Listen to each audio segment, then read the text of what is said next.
and that's why they end up being caught out and lose the game. But for them, yeah, with losing these two bans, I feel like this week is probably the best week to do it because they faced Giants yesterday, where you only have to ban Jax, and against ROCCAT, there's not really any target bans you have to aim for because nobody's really been standing out on any specific champions. Maybe Azir against Overpow. He has had some changes. Has been nerfed though in 5.3, has so had some changes. Don't think so. I don't think that's going to be the ban.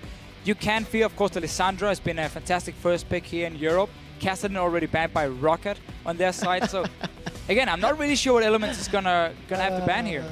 Players giving the camera just a little bit of love there as they wave to each other. As we mentioned, Elements will be losing those two bans. We'll see what they decide to take out on the third ban, but I do just want to reiterate the following. Elements are 0-4. They've lost their 4 last games. ROCCAT are 1-3. Yeah. Only one matchup in their last 4. I do think Elements is going to ban Zed. It's been the most banned champion for them. It's often banned against Nukeduck. And also with all these mid lane bans from ROCCAT itself, they are setting up for a good lane matchup for Mr. Nukeduck. A player who has had a few good games, but overall, we haven't seen too much from him. But same goes for everyone on that team. Yeah, I really like Nukeduck's Kassadin, actually. I think of the champions he's performed on, that's significantly better than most. And we do see the Zed was taken away, a near insta-lock on LeBlanc. And we do see a teleport plus ghost for Overpow. I wonder if that's signaling anything to come. But you can really see, again, the bans here from ROCCAT. They were expecting the Zed to be banned by Elements, which is a good matchup into LeBlanc, and also the Kassadin. So they're taking away the 2 counters in the laning phase. So this is actually a fairly easy lane for Nukeduck himself on LeBlanc, and therefore the first pick. But when you take LeBlanc here, even though the bans were shaped towards it, you do leave up a lot of strong picks, and now Gnar, Rek'Sai coming in for Elements. So I don't actually think they care too much about Nukeduck getting one of his comfort picks. There's just so many champions Froggen can play. Worst case, you just take an Orianna and you just sit back and farm. Yeah, we'll see what they decide to do. Slowing down in the second rotation. With that Gnar and Rek'Sai on the board, Elements have got themselves some good lane presence and pressure from Shook in the jungle. And Kevin's obviously going to have the scaling in that front line. Also interesting, they've locked as per their positions. 10 seconds left to go. It's the duo lane for ROCCAT. Corki plus Morgana. They've got range, they've got poke, they've got a lot of magic damage. And we'll see what they're going to do with it. Should be a Morgana support. Simply, as you just said here, they already have the LeBlanc and Corki locked in, so we have too much magic damage for ROCCAT. But we often see teams take like Morgana, Corki, like long range, poke against the likes of a Rek'Sai, because Rek'Sai doesn't have that hard engage option we see on a Jarvan. And that simply means when there's a Black Shield as well, if Rek'Sai ever gets close to someone, you Black Shield that target, you stop the knock-up, and you can't really start fights through that. And that's why Elements are responding, saying, fair enough, we take Sivir now, we get the mobility, no Graves again for Rekkles instead. Full focus on the teamfight and the 5-on-5 here from Elements. So, Rekkles plays 8 games of Graves in a row. Yesterday pulls out the Corki, today pulls out the Sivir. Not going for Graves this week. We'll see if it works out for him. Elements still looking to lock in their mid lane. A number of options are available to him. For ROCCAT, they are looking for a top lane champion, and a jungle is the most likely. And we'll see where they're going to fall. Yeah, we've seen Irelia into Gnar a few times, and it's a champion Overpow likes to play. He used it back at IM Cologne a lot. It was actually banned away from him as well. But it does require you to stick in that one-on-one lane and not go for the team fights, and that's where ROCCAT is going to get in trouble, because on Element's side, you now have enough engage to always force a fight. So when the Irelia is sitting on her own and split pushing, if she's not in the right position to really pressure a tower or TP down for a fight itself, but then Elements will always engage on you, and even if she teleports in, the Gnar will be stronger in pure team fighting. So Elements on their side, as long as they don't allow ROCCAT to force like this 1-4 split where you have, or maybe in 1-3-1 with the LeBlanc in one lane, and then obviously the Irelia in the other one, and just stick to team fighting, the Elements are going to be just fine. They have good lanes all around. Sivir into Corki is perfect for them. As long as they get a safe mid laner here who doesn't die to a LeBlanc, they're basically good to go. What mid laner are you expecting the most? We've seen Froggen run Lulu in the past. We've seen the option of Orianna. If they want to go double AD, Ezreal has been flirted with this week, I think is the best way to highlight. 10 seconds left on the clock. What are you expecting most likely, Deficio? Well, if it is an Ezreal, it's not a safe lane for well, it's not a lane he's going to win, which goes for most of the lanes for Ezreal, but he can sit back and farm with his Q. He's going to run heal as well, most likely, or barrier even, because again of the Ignite here from Nukeduck. So he's going to be fine just farming in the lane, and then when you run this double AD carry composition, you have so many fast pushing options because of Sivir with her wave that she's adding in, and then Ezreal as well with the long-range poke. So for Element side, I mean, it's a strong all-around 5-on-5 team fight. No peel, which means if ROCCAT can actually get a flank, they can kill the carries in the backline. But that's why Elements are looking to start the fight themselves and not allow ROCCAT to do it. So we'll see who's going to get the opportunity to get the ball rolling, get those fights started. You can see the two respective team coaches, Ducky on your left, Mart on the right. We heard from Mart yesterday at the top of the show, and he was discussing how it was a mindset issue Elements was looking to rectify by bringing Kevin in. And we'll see if it works out for them today. Yeah. Too many opinions. Too many opinions before. Nobody really listened to each other. Yeah. And now we heard they were very happy with Kevin. He was actually an option for them even going a few years back where they were creating this whole team. So Kevin definitely a guy who's been around for a long time. Had a good performance on Lissandra as well yesterday against Giants. And now, obviously, into an Irelia. He's going to win the laning phase early, we would expect. But then, once you get that Trinity Force, that's where you look more for team fighting on the Gnar, especially pushing on the Irelia. So, another Ezreal mid here in Europe. You're about to see those team comps. Hit us up on Twitter, guys. Hashtag ROC win, hashtag EL win. Vote for who you feel will come out on top as we do jump onto the Rift. All of the rules that I thought were associated with double AD compositions have been thrown out the book this week. You're going to see whether or not this Gnar frontline from Kevin and engage from Nyph is going to buy enough time for Froggen and Rekkles to put the damage down. We did see that sort of AD caster from Betsy yesterday, where he went early Manamune into Iceborne Gauntlet. Yeah. It gave a lot of kiting time, but there's also pretty, fast dashes and jumps from ROCCAT. So I mean, I would quite like Iceborne Gauntlet against an Irelia, especially because you don't really have any other peel. Overpow will get spotted here. Nyph saving his stun and getting the ward for Element. So they want to get these early wards in here, trying to spot a potential lane swap, get a bit of information, but they are spotted. This is risky. ROCCAT can now come around them. If a binding connects from Vander, that's going to be your target. Oh, Froggen's in a little bit of trouble. And he has stun though as well. From the rest of the team. How could this turn out? Everybody moving apart. Froggen actually not with the rest of the squad, but nothing ventured, nothing gained. Vision deep for Elements. And the reason Elements are feeling so confident here is just because of Nyph. With his AoE stun at level 1, leading the charge for them. Didn't really get any deep wards played. Oh yeah, I noticed that actually. Didn't put it down. So been very standard wards instead, just to see if anyone is crossing the river. And Woolite placing the ward we've seen a few times already up in the lane bush to see if an AD carry or support is sitting ready to either do a little cheese level 1 or walk in to freeze the wave. So they're going to see Nyph if you walked into this lane, and then you can see the swap. So Deficio, you touched on the lanes, strengths and weaknesses and picks and bans. Was Elements looking for deep vision there and trying to set up some shenanigans, but ROCCAT scared them away?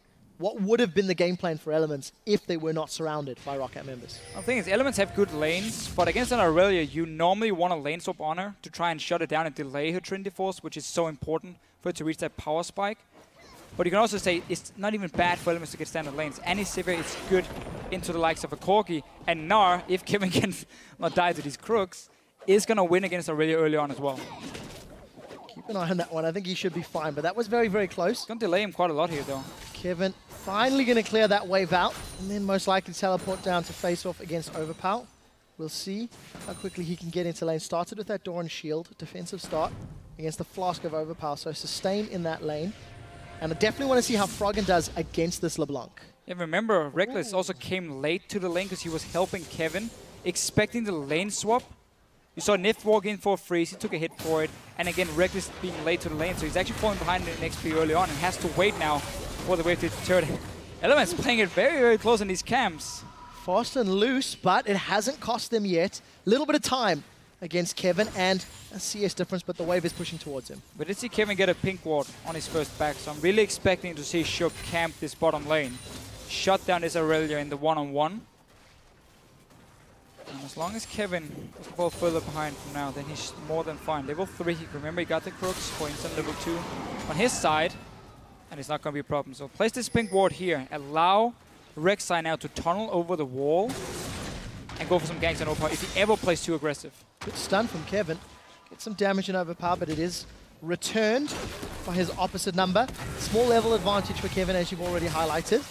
Shook continuing to clear out the jungle as best he can. An early skirmish is Saber, in fact. as his first back. We do see Rekkles and Nyph, 20 CS to 18. Rekkles trying to step in front of Nyph, who just ate the Dark Binding. But a fair amount of AoE and wave clear from those two. Was spotted. Ward just disappeared. So they got to see him. First little route here. We actually see skirmishes Saber so often against the Jarvan. Because often if Jarvan is fighting one-on-one against another jungler, he's going to use his combo to get in onto the jungler itself. Then you have the skirmisher here to get the 20% damage reduction and the true damage, so you kind of keep... You know he's not going anywhere, because he's already used the combo to get to you. And that's where you then can win the one-on-one on the Rek'Sai with the true damage especially. It's going to help out a lot. Yeah. We see this so often on Rek'Sai into Jarvan. And we'll see if it works out for Shook. Gonna just continue farming up a relatively early sweeping lens there. And we'll see if it can work out. If you look at the bottom lane, you notice Jankos setting himself up. Gonna look for Demacian standard into the Dragon Lance, and a very insta-flash from Kevin, Summon Spell blown. So Jankos can return to this lane now. Still surprised Shook actually used some time in the top side, despite Kevin putting down an early pink ward. Jankos could even have walked in and cleared that ward after the gank itself. Could maybe have been a little bit risky, I guess, if Rek'Sai had come over the wall. I don't think anybody stepped into that bush just yet. They pinged it though. They saw it. It was very easy to spot because you saw their ward in the inventory for Kevin, and then just go into the bush and place it. So they know the ping ward is there. Just want to get vision on Shook first before they go and clear it. Don't want to risk him coming for a counter gank. But honestly, for ROCCAT, yes, they like to go for really long games, but that's not because it's their choice. It's more they don't really do anything in the early game. They're way too passive, way too scared to make plays. But their comp, if they don't make anything happen in the mid game itself, they won't win the game. So they have to be able to make some plays. Well, we saw that from Unicorns of Love yesterday. Mid game, once they got their Trinity forces, they did not look for those engages. We're expecting both Overpow and Woolite to go that route. Good ward is going to spot out Jankos in the jungle, so Shook is going to clear out the Gromp. Maybe set himself up for a fight. He's gone in, he's knocked him up. Jankos is in trouble, got the red buff, it's ticking. Shook with first blood from a great ward, and that was just all too easy. All too easy for him. But getting that kill is so important. You get all the information on the enemy jungler. You renew your red buff as well on the Rek'Sai. Great little setup for him. And he's still not showing himself in the bottom side. Putting all the focus on the top side of the map, making sure Rekkles and Nyph can actually push down his lane over and over. Look at the CS difference between Kevin and Overpow. Irelia really making Gnar's life difficult. And yes, Shook is paying attention to the top half of the map, but it's paid dividends. He's got himself that kill, he's refreshed his buff. And it was actually the Rek'Sai invading on the Jarvan, and it secured him that play. It's not been a good start for Kevin. He came back to the lane fairly late after doing Crooks, and he actually was slightly ahead in XP, but then the gank came in from Jankos, forced Kevin to recall. Yeah, no the wave was actually frozen near the Tower of Rocket, so as you said, yeah, Jankos could just return and kill him unless he recalled, which then forced him to fall even further behind in terms of CS. So that's not a good start from Elements, but they can be happy with the other lanes doing fairly well. So Shook does have access to that Void Rush. There we go. Cleared out Crab in the top lane a little while ago, Crab in the bottom lane. Pinkward still standing. That was placed very, very early on, at least 5 or so minutes ago. And Shook setting up on this bottom lane. Overpower, access to level 6. His ultimate's on cooldown for a few seconds longer. Does have Sheen and 3 points on that Equilibrium Strike. So looking for the burst as opposed to the sustain that we saw from yesterday's Irelia's. He's looking for the setup with his jungler, and now Shook will actually find him. Overpow playing this smart. He comes back to the lane, you see a big wave, and he still knows there's a pink ward in the river. So he just said, okay, I'm just going to wait for the minions to push down. I'm not going to go for any trades here. I'm not going to try and be greedy for CS because there's such a high chance of the enemy jungler sitting in that river. So that was a smart play by him. Now he can get the farm, and yeah, he maxes E. Really setting up some easy ganks for Jankos. There's still no flash on Kevin. Not for long. So if ROCCAT want to take advantage of that, it has to be now. Take a look at the item build here from Froggen. I think both of our Ezreal mids yesterday went Manamune first. And Deficio, you were touching on how it sort of delays the power spike and whatnot. Today, Froggen's gone for the tier as well as the makings of a Phage. So we may see a slightly earlier Trinity Force, a slightly later Manamune. We'll see how the lane continues to play out. It's going to be the Trinity Force here after tier, and that's going to give him that mid-game spike around 15 minutes, which is really strong for him. He's also going to use his team to counter the spike from ROCCAT's side. You know they're going to get Trinity Force on Irelia and on the Ezreal. So I quite like it here from Froggen, being able to respond and knowing there's going to be a lot of action in about 7-8 minutes time. That's where ROCCAT is going to hit their spike, and if they don't use it, then Elements can still drag it fairly late, have a very strong front line with the Gnar, the Rek'Sai, and of course the Sivir will outskill a Corki as well in terms of damage. Oh, Froggen takes a lot of damage from Nukeduck. We did see Vander scaring Shook out of the jungle, but here comes Jankos. Equilibrium strike out onto Kevin. Cataclysm goes down and an insta-stun from Kevin. Jankos and Overpow still putting the damage down, despite a good two-man. Not enough. Flash was not available, and Jankos makes the kill count. So Jankos returning to the lane. Overpow again with that max E for longer stun duration. Easy setup for them. And actually, we just talked about how Elements can go late beforehand. Looking at the combo again, that's actually going to be risky for them because it's pure physical on their side. No magic damage coming in except for the Annie and obviously the W from Gnar. So for ROCCAT, they can stack armor on Irelia, on the Jarvan, get an hourglass on your mid lane as well, and suddenly these late game team fights are actually going to be very long. This might be bad. The stun comes out. Here comes Vander. Kevin teleports to a tower that's going to die and is forced to flash. Toby would say that TP sucked if he were casting the game. Unfortunately for Elements, but well played by ROCCAT. They punish Kevin for not having flash. They punish him for his misplay, and ROCCAT secure the first tower. It is replied by Rekkles, or should be. But that roam from Vander, he came down again to try and dive and force the tower to take a dragon after, because, well, he was expecting to lose the top turret. It was still it was on like 87% HP, so he could actually stay in the lane 2-2, delayed that one for a long time, just have Overpow and Jankos take tower on their own. But went for the roam instead, so giving up a tower. Now Kevin, he's caught. Soul Shackles is out. He's going to get rooted. Dark Binding connects, and that's just brutal. He tries to hop away. Kevin 0-2-0. Jankos and Overpow are just camping him. I mean, they're misplays from Kevin, maybe. He should, of course, have known ROCCAT is doing the dragon after taking tower, and you can't overextend. Now your turret is gone. It's a little bit too easy for ROCCAT to go behind him and pick up another kill. So the roam paying off for Vander despite losing the top turret to Rekkles and Nyph. So yesterday, Gambit were able to keep their opposing Irelia down, delaying the Trinity Force with repeated ganks. Today, Shook unable to do so because his decision was to focus the top half of the map. Irelia 2-0-0 with a 30 CS advantage. Overpow is in a great position. The rest of Elements, even on CS in the mid lane, ahead on CS in the top lane, and Rekkles has also secured that tower, so it's freed up Elements' duo to move around, either help out their teammates or decide to push other lanes. It looks to be the latter. It looks like Elements are grouping towards the bottom half of the map as Kevin has moved his way up top.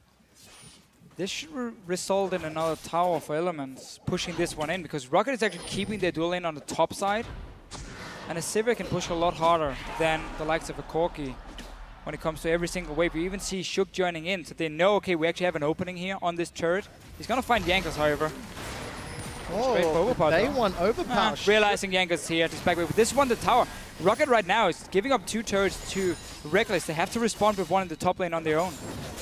Good global objectives here from Elements, despite giving up some kills. Rekkles is going to wait for that minion wave to lose a few more before he secures it. 2 towers to 1. Woolite and Vander looking to do the same in the top. No support from Elements yet. Void Rush not available either. So this tower is most likely going to go down. Kevin, can't land the stun. Does actually get caught by the Dark Binding. Now Vander is going to throw down the Soul Shackles. Flash forward, stun is out. Woolite is putting the damage down, but Kevin is very tanky. It's taking a lot of hits. This is 0-3. And Kevin is really not in this game at the moment. No, he's playing really greedy. Look, he's shaking his head. He wanted to try and defend the tower, but it was already so low that ROCCAT could just stay after the minions died anyway and last hit and they just kill him. And then the death down in the bottom lane as well.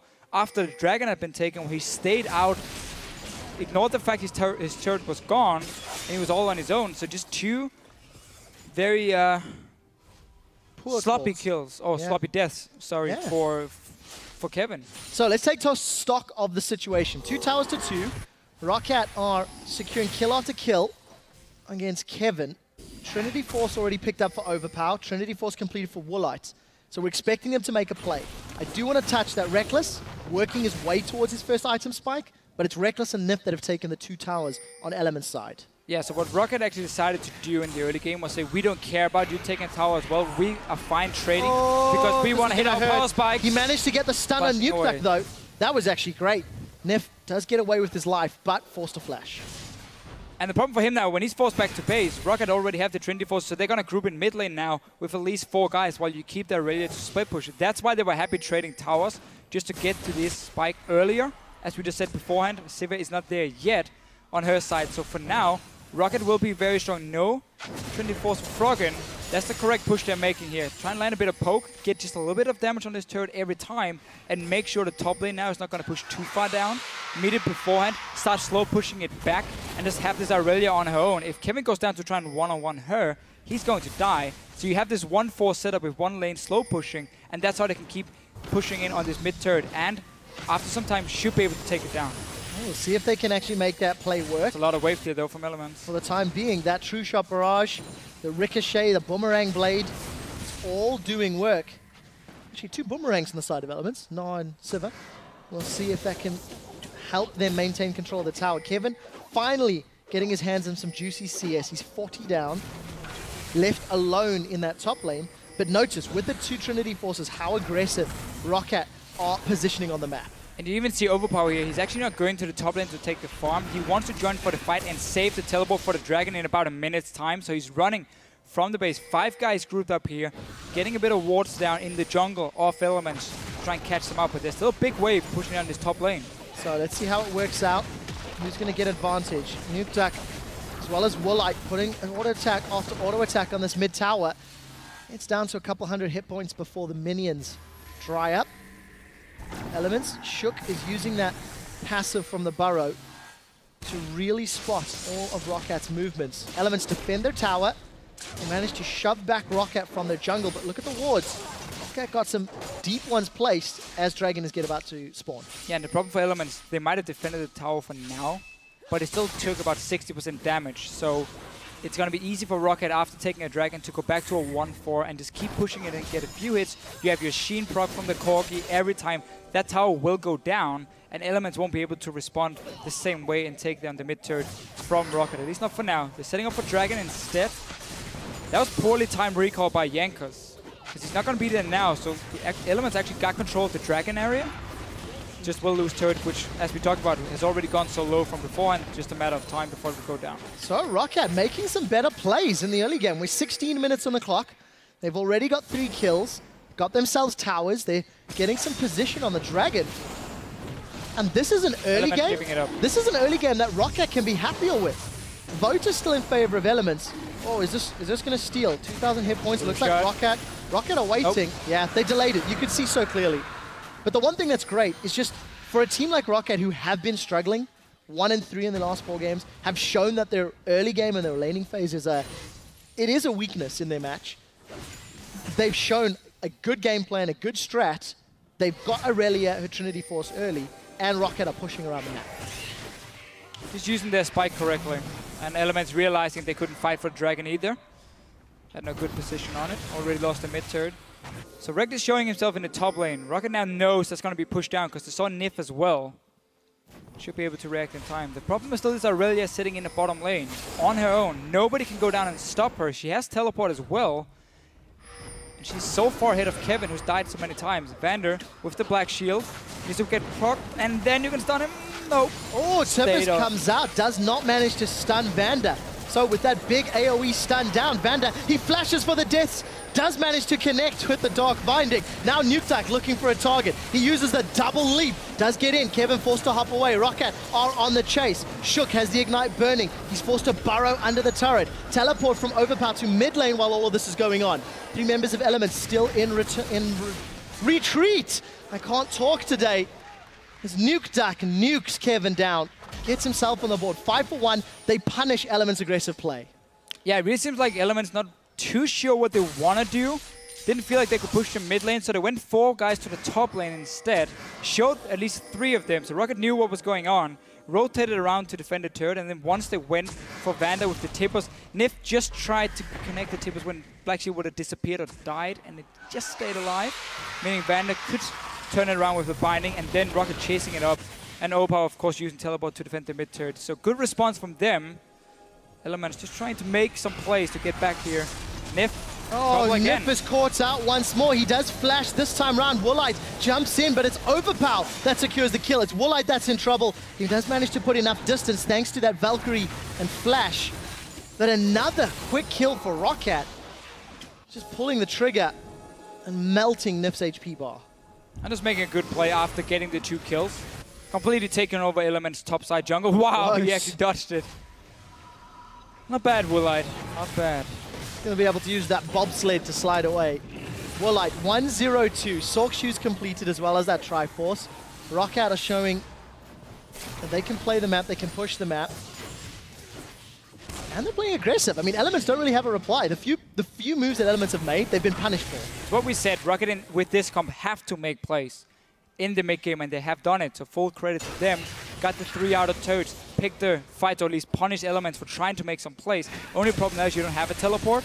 Well, another problem could be Woo! That was close. That was so close. But no teleport now for Overpow, meaning, yes, you can still do your 1-4, but you have to be very careful, because Kevin can join in time, and then be a 5 vs 4. So we might see ROCCAT just chill out a little bit, wait for the cooldowns to be ready, reset the game, then regroup and do the same 1-4, because nobody can stop Overpow. Yeah, Overpow and Woolite with some side lane farm. Get some juicy CS. Kevin still yet to break 100. He's managed to get his hands on a Randian's Omen, but at 21 minutes, he's not in a good position. Nukeduck gets some damage down onto Froggen as Kevin eats yet another Dark Binding. There's no minions for Elements to play with, and here comes Overpow. Kevin is being sacrificed here by Elements. You saw Rekkles twice now go to the top lane and push out the wave. There was a lane Kevin could have farmed. Bot lane has been pushed down as well all the time, or Overpow has been sitting there, meaning that Kevin couldn't join or go down to that lane. So basically, Elements right now is saying, we want all the farm on our carries, and we don't care about you. You've died too many times, you're too far behind in farm, we're just going to keep you up, and you're just going to be a tank. Nothing else. But he needs to be able to get a side lane. Otherwise, he's going to be so weak that he can't take any damage from the likes of a LeBlanc and a Corki in these fights. So they got to give him some farm, not put him in a mid lane where he doesn't really add too much. But as long as the lanes are being pushed down towards ROCCAT at this point by the likes of Rekkles, then there's no farm to get from Kevin. So Rekkles needs to find himself that gold. Not going to get his hands in the jungle camp. You can see Shook clearing out those Raptors. Nukeduck looking for a flank. Nukeduck's looking for a target and got himself 200 CS by the 21 minutes. Almost near his hourglass. He wants to get that one as well against all this physical damage. Remember, only physical damage from Elements, and then you have the Annie to provide some magic. That's about it. ROCCAT is going to go full armor here and just dive onto these double AD carries who doesn't really have any peel, because Froggen as well, he's going for damage instead of utility, so no Iceborne Gauntlet. There's barely any kiting available for them. It's only the Sivir ulti that's going to add some mobility to try and disengage. Yeah, we'll have to see if that's going to be enough for Elements. Muramana was completed and upgraded for Froggen. His hands on that red buff. Woolite continues to shove out the wave, but look at this. There's Rekkles moving to the bottom lane. Kevin does have some farm up top, but it may not be enough. The rest of ROCCAT are grouping towards the inner turret. And it won't be for long either, because ROCCAT see him top lane with the wave that's been building up very slowly. So they go to the bottom side now, meet the wave here, take a tower, might even try and force a teleport from Kevin. Morgana has just been popped, 15 seconds on the dragon. This is good timing for them again. And look at all the wards in the jungle around this blue buff of Elements. Look at Nyph, he's gonna die. Nyph gets just destroyed. The chains is enough. Now Woolite looking to 1v1 Rekkles. He Valks in, heal, the rocket, the death of Rekkles. And Woolite manages to make it work. ROCCAT are continuing to group. Teleport coming down for Kevin on the inhibitor turret. Actually, it's Overpow teleporting in. Kevin did recall. He's recalled that one. Now the inhibitor's getting dropped. 23 minutes. ROCCAT find 2 kills. Thanks to a pick from Nukeduck, and they take the inhibitor. A pick from Nukeduck again, also the kill onto Rekkles. He just had 2 seconds left on flash, and he could have stayed alive. But this again, perfect play, power play from ROCCAT. They've ward up the jungle. No way Elements can get a flank onto them. No wards they could teleport in behind them from from the Gnar, and then you just see Kevin sitting in that top lane trying to finally get some farm, and you know you have 5 guys on the bottom side to take it again. Look at the minimap. No reaction from anyone. Ezreal as well from Froggen sitting in the mid lane. Another pick onto Nyph. Not the first time in this game. Being caught slightly out in here for Rekkles. Just a few seconds on his flash, and Woolite takes the trade, and the last rocket coming in.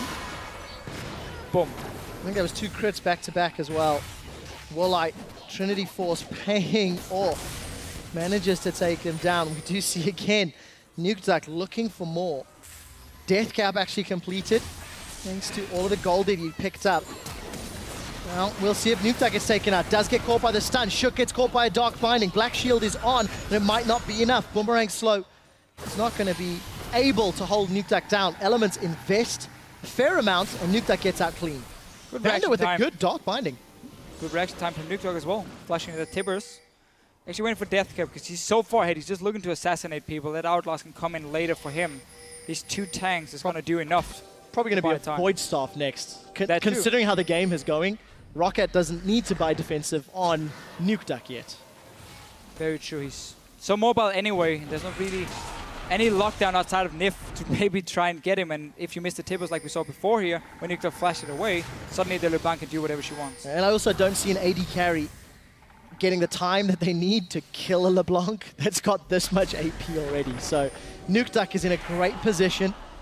The double AD from Elements is simply not working. 25 minutes in, they're 5,000 gold down. They're down 2 towers. They're down 3 dragons. I mean, this is the same scenario that Gambit were in just a few moments ago, and Gambit had such a decisive win. I just love this play again from ROCCAT as well. They just choose 2 lanes. Okay, mid and top lane, we completely take over that jungle once again, so you have to go back to your own base, and now we can just freely get some damage on the turrets. You have to take the long route around if you want to try to defend, so there's nothing Elements can do in time other than maybe get a kill on ROCCAT here, or Vander. Nope, flashing it away. Vander even surviving. He's got a 25-minute support hourglass. But this is just the first time we see ROCCAT play so well early on. Yeah. Really use the mid-game spikes and use the map and vision control, because they are the team who buys the most wards. They're finally using them really offensively to force Elements out and just take over the entire map. Really, really well done. Now Rekkles has been forced to do cleanup duty in the back. Still no farm going to Kevin. 125 after 26 minutes. Rekkles is farming that bottom lane. There's supers pushing in, but there are no inner turrets left. They're down to inhibitors only. Yeah, and you'll get to this point when you run double AD. If you fall behind, and especially if you lose the ward for war in your own jungle, so you no longer can prevent any flanks from coming in from the likes of Irelia, from the likes of LeBlanc, well then you can't do anything because you're too squishy overall with your carries. Rekkles might be the next target. Nukeduck, sadly, not getting a piece of him. We got to back away there. Standard war between Norway and Sweden. We see it often in Scandinavia. And then we have the Danish player from Froggen in the mid lane, so see who can kill each other. I root for the Danish people. Definitely gone all Nordic on this one. After your little Soren v Soren battle on PTL, discussing their favorite foods. Your Danish sausage pølse. Yeah. If anyone's had some, let me know how it tastes. Deficio reckons it's the best. But let's get back on track. ROCCAT with absolute vision are going to start off this Baron. Elements unable to reply. Nukeduck can apply the defensive duty and force Froggen away. Wow, look at that. Shook's gone in. He's not going to be able to get out of this one. Baron goes to ROCCAT. Shook goes down. So far, they can keep creating picks with their comp. They're stacking full armor against the double AD from Elements, the physical damage all around. So there's nothing Elements can do in terms of team fighting, not now, not in 20 minutes either. They might hit a point where they can try and kite it out. If you really, really get past the point where Corki's damage starts falling off Irelia as well, you can start dealing with her. But then again, you have to kill these tanks. I think you're way optimistic. Jankos is never going to let them get to that point. ROCCAT with Baron buffer on the middle inhibitor turret. It is taken down. They're now onto their second inhib of the game. ROCCAT at 29 minutes are shattering the base of Elements. And this is League of Legends by the numbers. ROCCAT got an advantage. They got their items. They got the fights they wanted. Nukeduck wants to get even more. He's been on fire this game, like the rest of his team. great shot calling. Again, they really play this lead well. Use the mid game. Love the way they place the wards. Love the lanes they decide to push in. You have seen how Elements had no response. No chance of ever grouping up as a team and trying to like wave and defend. Never gonna happen when you're forced to constantly run between two lanes and you cannot go into your own jungle because then you face check a LeBlanc who's gonna one-shot you. This is just perfect play by ROCCAT. As long as they can finish it now, 2 inhibitors gone. 4th dragon, you don't even care about that one at this point. Just go straight for top lane, wait for super minions. Not enough wave clear for Elements to defend it. Yeah, that's actually something that's interesting to note. You know, Gambit's victory earlier today, ROCCAT's win that's going to happen shortly, really, with Overpow, Frozen Heart, and Randuin's. Let's see. It's all teamwork. It's decision-making. It's map play. And it's great to see. This is a rematch. Elements were able to win after 64 minutes back in week 2, I think it was. ROCCAT dug deep, ROCCAT defended, but Elements are not in a position to do so today. No, just falling way too far behind early on. Kevin with a lot of stupid deaths, honestly, for himself. And then ROCCAT as well, just being able to push every single lane, every single advantage. Overpow was so far ahead of Mr. Irelia. Look at that. This game is over. The Mimic Distortion just destroying. Cataclysm comes down. Towers taken out in the background. Elements are in full retreat. It is a basic win for ROCCAT. All inhibitors down. 31 minutes. ROCCAT are knocking on the Nexus turrets. Elements are just disconnected from this game. ROCCAT so good. We do see on the hunt thrown out from Rekkles. It is a last-ditch effort. Overpow is going to solo Rekkles. It's not going to be enough as Nukeduck looking to close out Nyph. Kill credit goes to Overpow. And ROCCAT end their losing streak and make Elements go 0-5 in the spring splits. Honestly, just a perfect game for them. Everything from the way they handle the early game into the mid-game transition, the rotations, everything. They're so happy. Finally, they pick up a win. So, Fisher, at the beginning of the day, you touched on how teams in this position need to look for a 30-minute convincing win. ROCCAT did it in 31 minutes. It does not get more convincing than that. And you saw the whole team, the managers, the coach, again, jumping for joy. Perfect play, Elements, same problems we have seen often. Not really reacting to anything going on. Giving up the entire mid game to ROCCAT as well. And I mean, if you look at a game like this, it really also feels like this ROCCAT just outpicked Elements in the pick and ban phase. When you had this full physical comp from with double AD and then the Gnar top lane as well from Elements their side, and Overpow and Jankos could stack armor, and again you could use the mid game to get the big enough lead to just shut down the carries as well, because when you play double AD, if you do fall behind, you just have nothing you can do, because you can never really fight, you can never face check anything, you can never force anything. You're relying on winning early on, yeah, and they didn't. So honestly, ROCCAT, from pick and ban phase in their favor to everything happening in game as well. Such a big difference in ROCCAT's performance. You look at all their previous games, especially in the opening 3 weeks, ROCCAT had nearly no presence in the laning phase, nearly no presence in the 20 to 30 minute mark. We had the graphic at the beginning of this game. They were down traditionally 1,500 gold on average. And today, by 20 minutes, they basically had the game in the bag. Completely. They had so many objectives. They were so far ahead. Yep. ROCCAT have just, they've gone from day to night. This is the team, this is how ROCCAT plays in scrims, I think we should say. And why so many of the other teams respect them a lot and say they are a good team. They just need to find their footing on the stage. This is a normal ROCCAT scrim. If they can do this every week, suddenly they look a lot better, because the way they played around the wards were perfect. So many plays down, denying so much vision from Alliance or from Elements as well, and just pushing that lead. It was fantastic to watch, and that's basically League of Legends by the book. Yeah, every single objective, every single move around the map. The moment they had those Trinity Forces, it took 1.5 minutes for them to group up, Trinity Force Irelia, Trinity Force Corki. Take mid tower, take Dragon, push further up, take over the bottom side of the jungle first, then we took the tier 2 turret there, then they swapped all the vision to the top side, took those 2 towers, went back and took a Baron for themselves, and pushed it in for the win, basically. For Elements, this was a very